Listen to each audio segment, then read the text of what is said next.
salaamaaleykum wa rahmatullah. mbooloo mi ñu ngi leen di nuyu ku ci nekk ci turam ak santam di jiital ci nuyoo bi proviseur madame Dia bi nga xam ni moom la ñu fekk si ci këram mu dalal ñu bala ñuy tàmbali dañuy jox Modou Fall mu joxe ñaan ñu doog a tàmbali. bisimilah.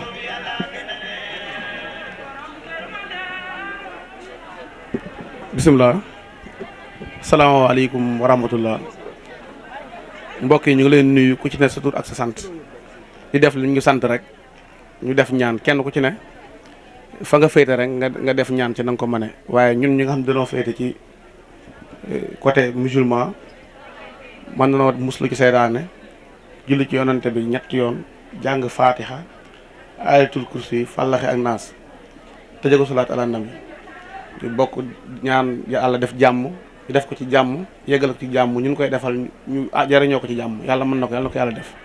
bisimilah. يسفع عند إلهي يعلم ما بين يديه وما خلفه ولا يحيطون بشيء من علمه إلا ما شاء وسع السماوات والأرض ولا يغدو الشهماء بسم الله الرحمن الرحيم قل هو الله أحد الله الصمد لم يلد ولم يولد ولم يكن له كفوا أحد بسم الله الرحمن الرحيم قل أعوذ بالله من شر ما خلق من شر وقوع من شر النفاثات في العقد من شر حاسد بسم الله الرحمن الرحيم يسفع عند إلهي يعلم ما بين يديه وما خلفه ولا يحيطون بشيء من علمه إلا ما شاء وسع السماوات والأرض ولا يغدو الشهماء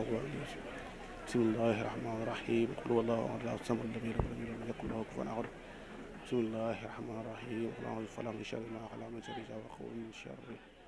النفاثات في العقد من شر حاسد بسم الله. Je m'en vais vous lire le déroulé du programme d'aujourd'hui. Ainsi ficelé, pour les prises de parole, nous allons donner d'abord la parole au proviseur de l'école pour le mot de la bienvenue. Après, nous allons donner la parole à M. Diop, le président de la fondation niveau national.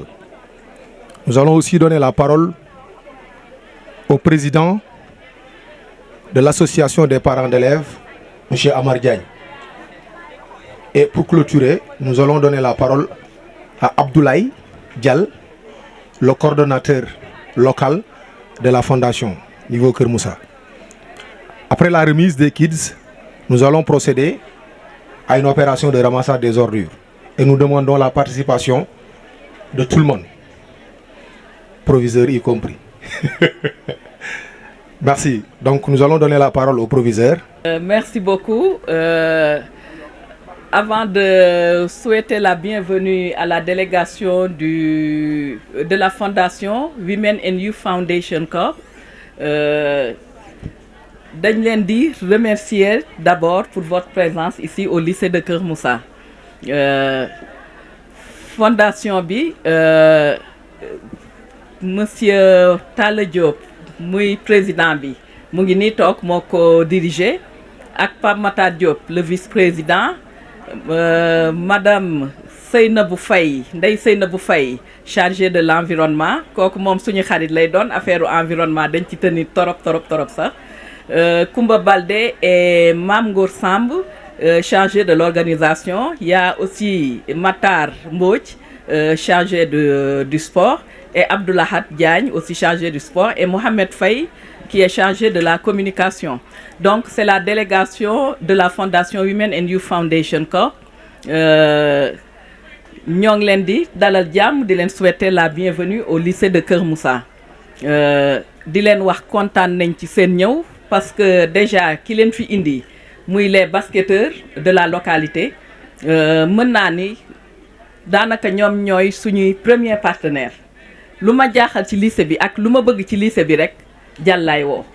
toujours lu ma soxla moom laay woo ni ko lii laa bëgg xale yi defal ma lii ñu defal ma ko proprement. Donc ñoo ngi leen di souhaiter la bienvenue di souhaiter aussi la bienvenue les autres invités monsieur Diop Fall de And Defar Kër Moussa moog waa And Defar Kër Moussa yëpp. Di souhaiter la bienvenue aussi au président des parents d'élèves monsieur Diagne ak l'adjoint le trésorier adjoint monsieur Keita ak ñi ñu àndal ñëpp. Di aussi souhaiter la bienvenue à tous les élèves du lycée, surtout les nouveaux élèves. Le corps professoral est là. Il y a aussi Madame le censeur, elle est toujours au bureau à cause de certaines formalités qu'elle doit remplir rapidement. Il y a les 2 surveillantes générales, Madame Gom et Madame Diouf. Il y a les autres aussi surveillants chargés des examens et concours, de la bibliothèque, etc. etc. Donc,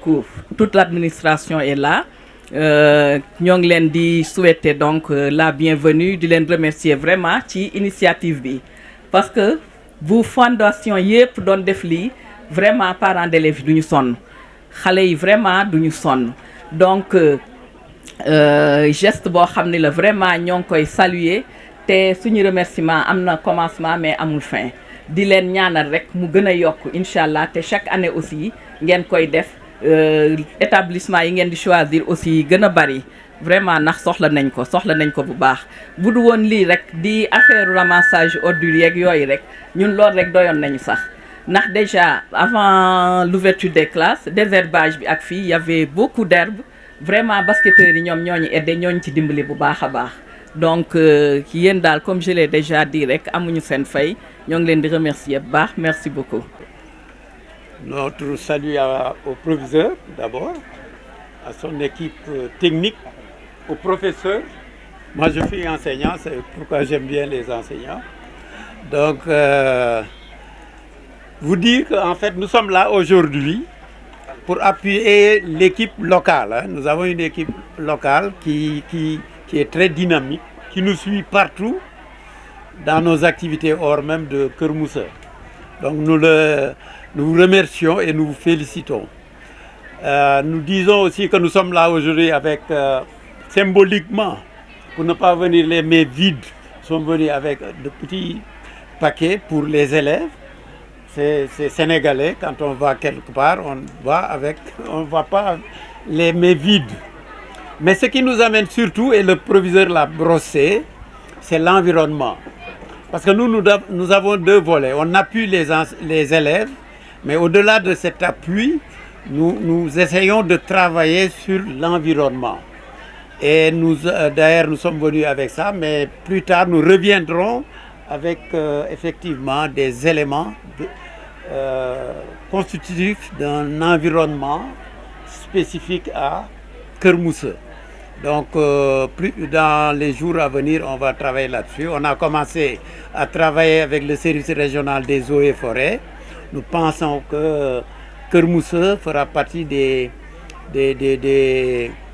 sites en fait de la fondation qui seront en fait les premiers choisis. Je crois que Seynabou va y revenir d'une manière plus technique pour vous en parler. Mais sachez que donc la principale en tout cas activité que nous menons partout en fait, c'est l'environnement. Nous essaierons donc de vous appuyer sur ce plan pour un peu peut-être booster ce que vous êtes en train de faire, parce que en regardant votre lycée, nous sentons que quand même vous avez commencé à travailler sur cet environnement. Donc nous vous en félicitons. Nous allons venir vous appuyer et essaierons d'aller avec vous en fait un peu plus loin.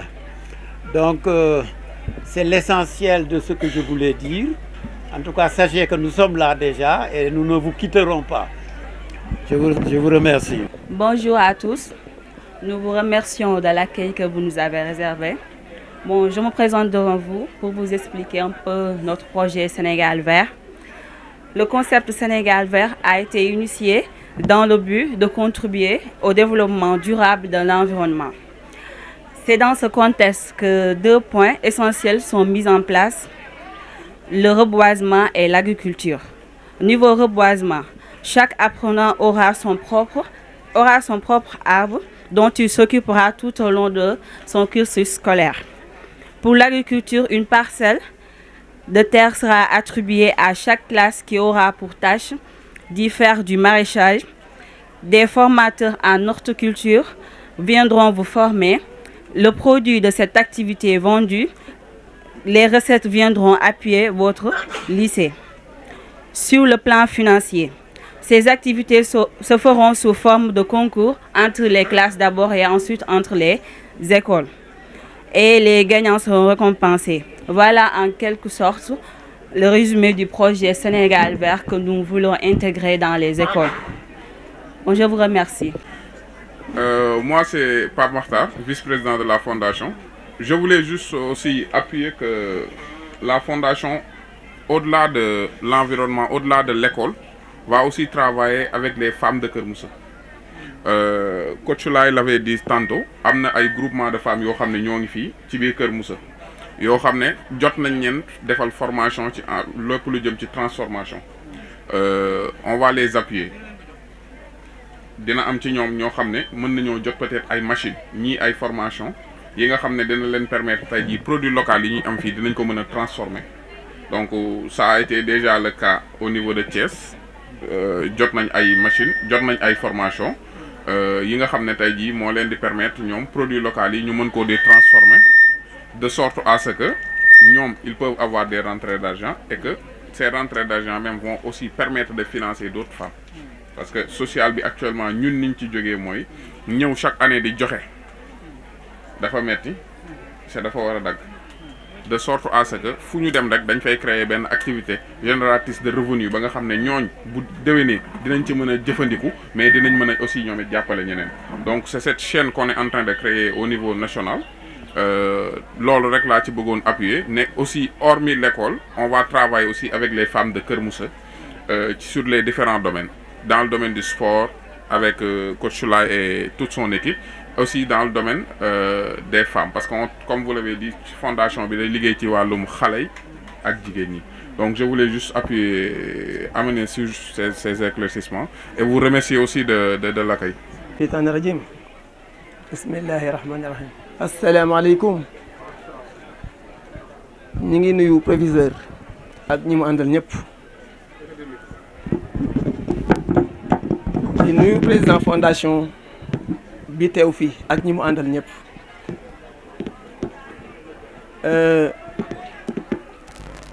man président APE bu lycée bu Keur Moussa Amar Diagne maa ngi ànd ak ku ñuy wax monsieur Moussa Keita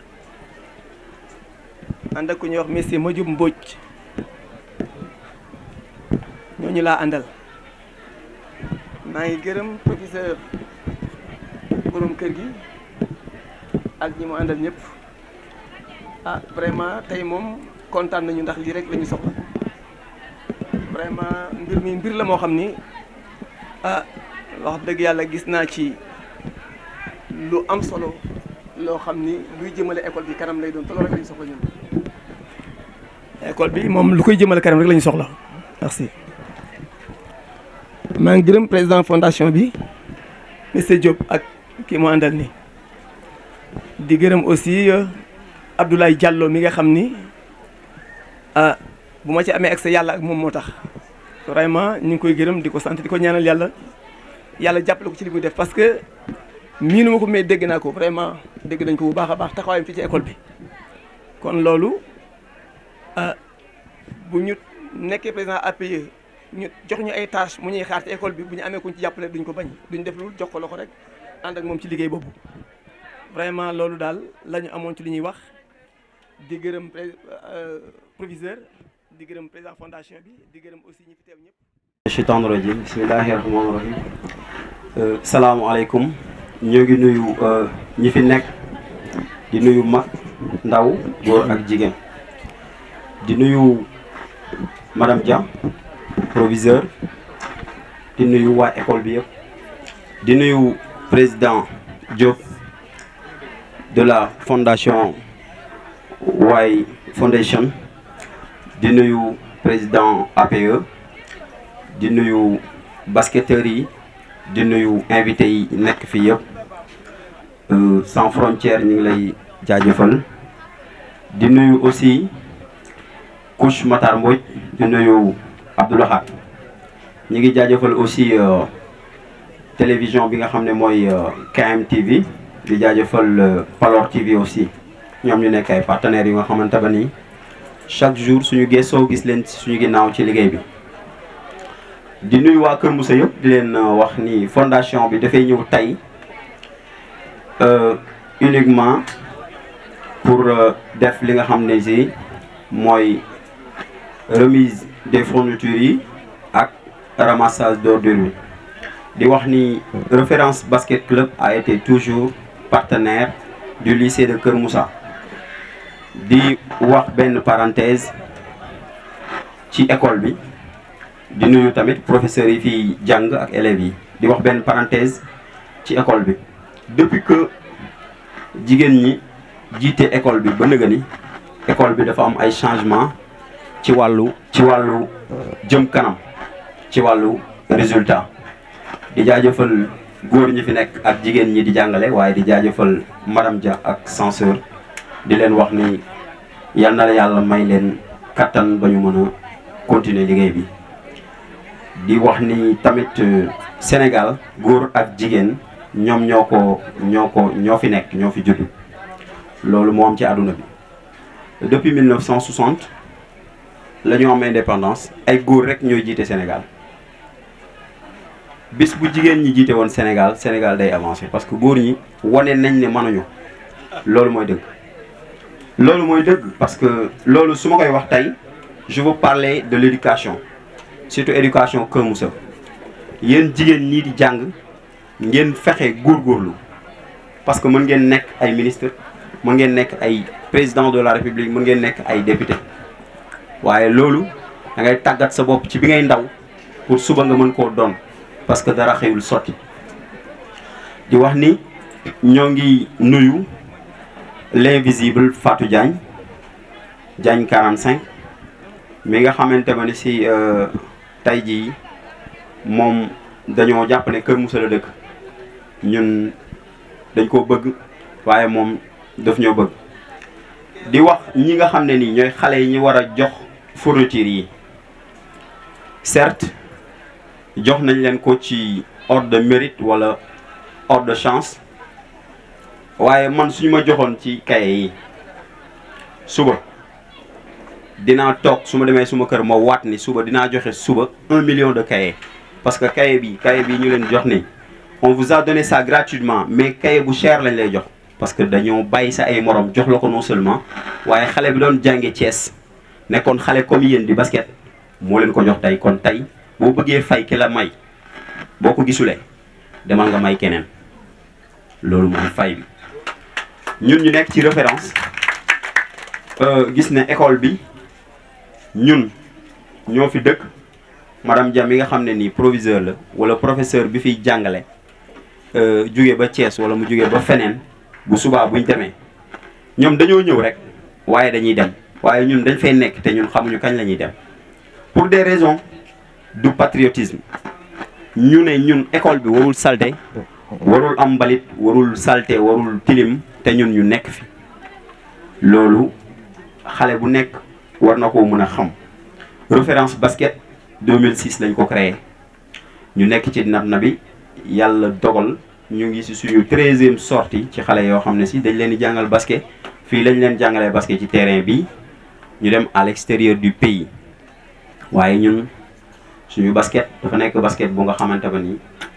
jàngalewuñu basket rek comme ni ko monsieur le maire waxee sànq ñu koy nuyu de passage di nuyu jëwriñ la fondation de locale de White Foundation de Kër Moussa ñu ngi leen di nuyu de passage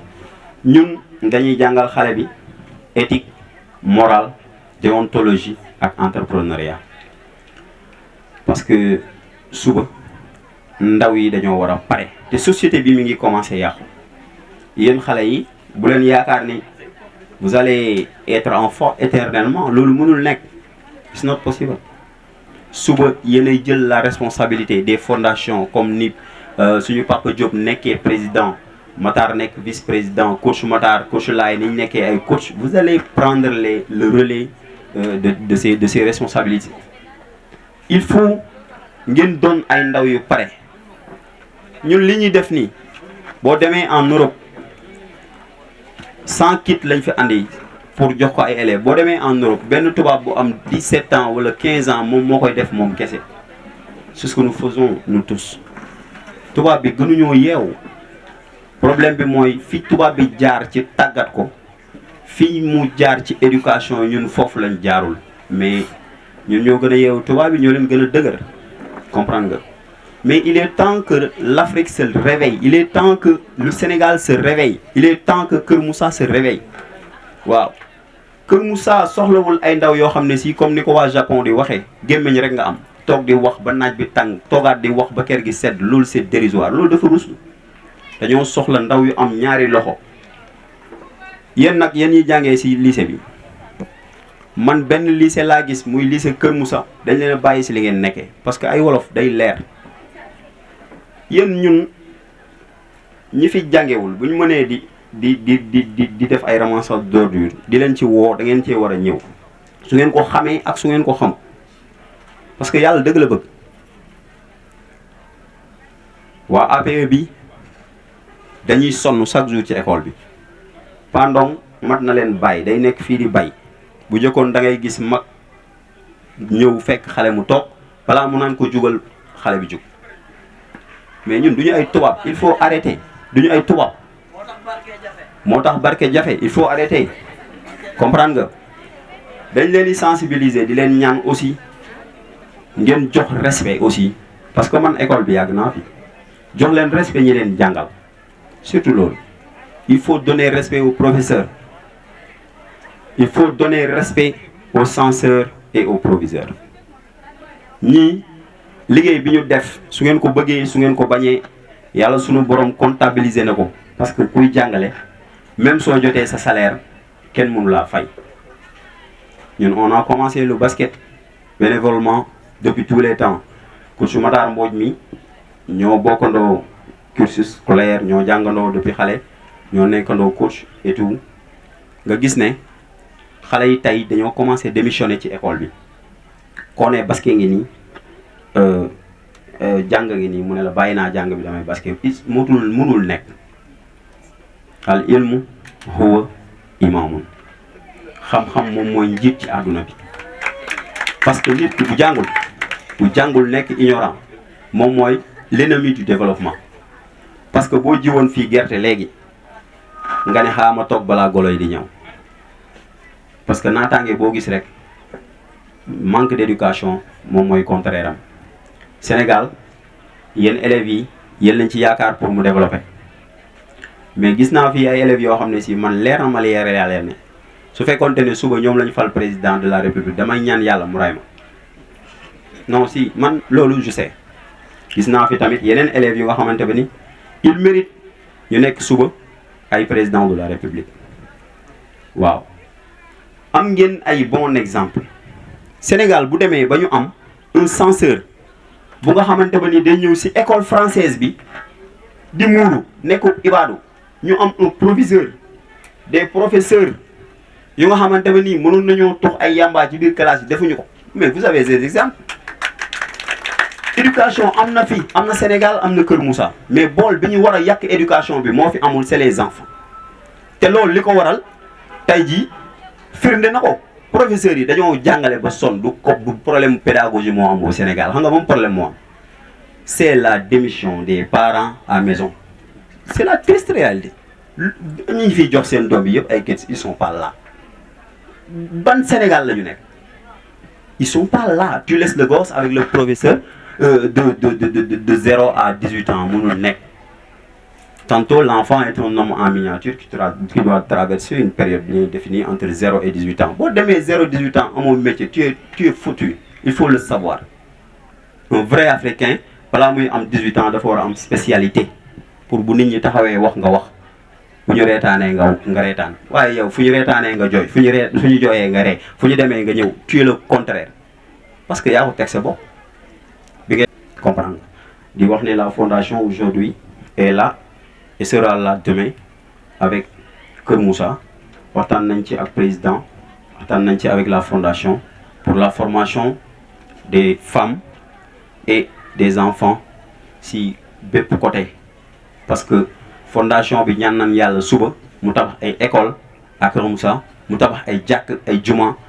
lu mu mën ren jox na quelques-uns parmi les élèves déwén mu mën a jox élèves yëpp loolu la ñuy ñaanal fondation bi di ñaanal képp ku nekk ci fondation bi yàlla may la jàmm yàlla may jàmm Kër Moussa may ko seen. wasalaamaaleykum wa rahmatullahi taala wa barakatuhu. maa ngi tudd Fatoumata Bintou Diop. Merci sans frontières. tey dama ñëwoon ci remise des prix bi. franchement je suis très contente man mënu ma la wax sax man ban mbégte laa am. Monsieur Mbaye, mon ami. franchement liñ mën ren yàlla nañ ko gën a mën daal incha allah grâce à Fatou Diagne maa ngi remercier ñëpp ci fondation bi waa fondation bi ñëpp maa ngi leen di remercier. maa ngi wax sama morom élèves yi ñu góorgóorlu gën a yokk waaw def ci lépp lu si war incha allah waaw ñoo ngi xaar yeneen incha allah. école des écoles waaw des classes des écoles parce qu'on en a besoin. Des mosquées voilà daal et des églises yooyu noonu daal on peut pas tout citer. waaw kontaan nañ trop macha allah suñu xol sedd na franchement de ma part ok. dama kontaan noonu jéegu ma ko woon sax maa ñëw def cours bi mat ma ñëw gànn dañuy joxe ay prix si laa ñëw taxee ñu woo sama tur kontaan naa trop sax yàlla leen yàlla jàppale rek ngeen gën ko ay ati at di jox ay élèves yi maa ngi tamit wax sama morom élèves ñu gën a jàngaat leen comme ni ñu jox ñu amaat leen ko xoddawa Anta Ndiaye Aliou Pouy Koumba Mbodj Ndeye Awa Ndiour Mouhamadou Moustapha Sané maa ngi pour ñu gën leen jàppale ñu gën a élèves gën a jàngaat rek yàlla dimbali leen Francis Omar Soukey Ndiaye Jëmbuwaat Matignan Ami Mbaye Fatoumata Diouf Adama Diop maa ngi sant professeurs yi ak professeurs yëpp ni ñoo tax bañ toll am si ñu man ay 15 ay 16 ay 17 yàlla leen yàlla fay ñu tamit Aliou Pouy Koumba Mbodj asalaamaaleykum maa ngi nuyu waa Kër Moussa di nuyu KMTV di nuyu Palo TV di leen jaajëfal ci liggéey bi di leen wax ni ndaje bi li ko waral tey mooy la fondation Women and Youth Foundation bi nga xamante ba ni fondation internationale la ñu créé ko aux États-Unis mu am filiale bi nga xam ne si mooy Sénégal ak Kër Moussa ñoo ñëwoon tey di def li nga xam ne ni mooy ay remise de fourniture ci élèves yi nekk ci lycée bu Kër Moussa en partenariat avec l'international Fatou Diagne bi nga xam ne si moom mooy membre bi nga xam ne mooy créateur de la fondation maa ngi tudd Coach Laye fii si référence basket club. waa cible jigéen ñeek xale yi boo gisee àdduna bi yaakaar naa noonu la composé parce que dañuy wax ci fondation bi que ne jigéen moom mooy jur xale te xale bi muy jur pour ñu dugal ci góor mën naa doon góor mën naa doon jigéen waaw te société bi tey jii jigéen ñi ñoo ci ëpp. waa léegi environnement Sénégal dafa commencé di yàqu ñu amoon benn projet bu nga xamante ne nii mooy Sénégal verte ci côté fondation bi loolu moo tax ñu ciblé aussi pour jéem a fajaat wala suuxalaat li nga xam ne nii mooy environnement bi. waaw tey activité bi reboisement la waroon doon mais garab yi ñoo xaw a tardé par rapport ak demande bi ci eaux et forêt bi xam naa dañuy def ramassage d'ordure bu ko defee fii ak semaine prochaine ñu def reboisement bi incha allah. CMU Kër Moussa lu tax ñu ciblé ko loolu c'est très important parce que première fois la ci fondation bi te CMU Kër Moussa boo xoolee ci CM bi toute la commune ku ci nekk da ngay jógee fu nekk di ñëw di jàng ci CM bi rek moo nekk benn école bi nga xamante ne ni moom moo mën a dajale élève bu mën a jógee ci 36 villages yëpp loolu moo tax ñu ciblé li nga xam ne nii mooy CM bi. waaw importance bi mu am mooy dafay jàngal fondation bi mu dimbale waate waaye dafay jàngal xale yi ñu xam ne am nañu responsabilité suba ñu mën a dimbalee ñoom tamit parce que ki koy def ni seen morom la woon démb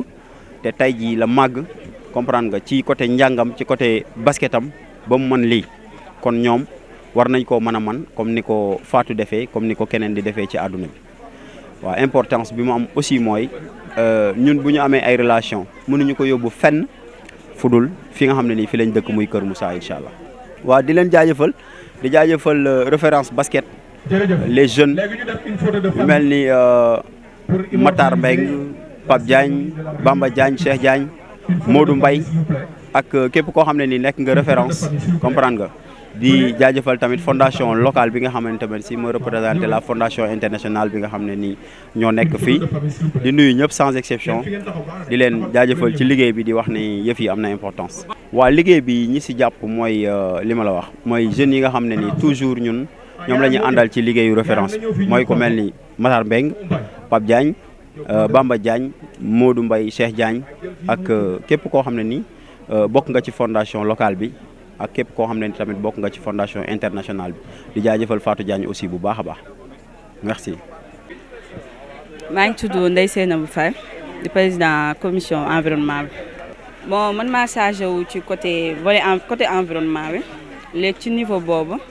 dañoo bëggoon élèves yi xam njëriñu élèves yi ak parents yi ak enseignants yi fi nekk xam njëriñu environnement parce que ñu ngi seetlu ne instant bi si monde entier bi problème réchauffement climatique bi am ñàkk toppatoo environnement moo ko waral léegi ci loolu la ñu jugte pour def projet Sénégal vert pour mën a jàppale élèves yi ñu xam njëriñu environnement léegi ci projet boobu 2 points essentiels lañ ci retenir mooy côté reboisement ak agriculture. non tey dañoo ñëwoon uniquement pour remise de dons yi entrée la woon pour mën a dugg am contact ak élèves yi pour mën leen expliquer projet bi mais projet bi après la bu ñu fi ñëwaat dinañ andi aat bi reboisement boo xamante ne élève bu nekk da ngay am sa propre aat boo xamante ne moom ngay occupé wu durant sa année scolaire bi nga fi nekk yëpp ak côté agriculture dinañ andi ay formateurs yoo xamante ne dañuy former élèves yi ak enseignants yi ci ni ñuy bayee de la semence à la récolte mais loolu après lay doon peut-être si diggu année bi wala ki ñu ngi liggéey ci projet bi bu paree rek dinañ ko andi incha allah. non projet bi am na feneen fu mu jaar parce que mardi passé demoon nañ fee Lam-Lam foofu jot nañ laa expliquer projet bi léegi comme dañoo ciblé 3 écoles Lam-Lam Kër Mousso ak Club de Thiers léegi dañuy def 3 écoles yooyu day doon genre concurrence pour que écoles yi gën a motiver ci li ñuy def. mu nekk concurrence boo xamante ne école bi nga xam ne moo gën a produire ci lu baax moom mooy jël premier dañuy am ay dons élèves yi tamit dañuy am ay récompenses.